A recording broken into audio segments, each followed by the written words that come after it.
ఏవండోయ్ MRI స్కాన్‌కి వెళ్తున్నారా? అయితే చాలా చాలా జాగ్రత్త. ఒంటి మీద ఎటువంటి ఆర్నమెంట్స్ ఉండకూడదండి ఈ స్కాన్‌కి వెళ్ళేటప్పుడు.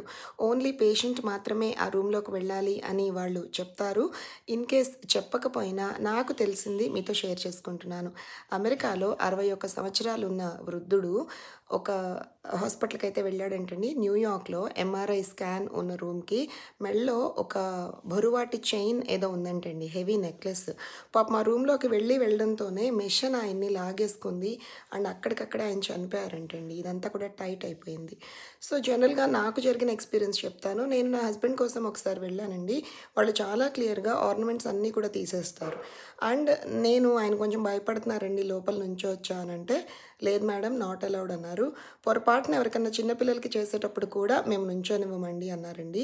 మీకు కనుక స్కానింగ్ చేయాల్సొస్తే ఆఖరికి మీ పళ్ళల్లో ఉన్న బ్రేసెస్‌తో సహా వాళ్ళకి చెప్పండి. బికాజ్ బ్రేసెస్ ఇప్పుడు నా పళ్ళకి కూడా లోపల వైపు ఉంటాయండి బ్రేసెస్. పైన కనిపియవు. సో, అది కూడా మెటలే కదా! సో, కొన్ని కొన్ని చిన్న చిన్న మిస్టేక్స్ వల్ల ప్రాణాలు కోల్పోతాం మనం.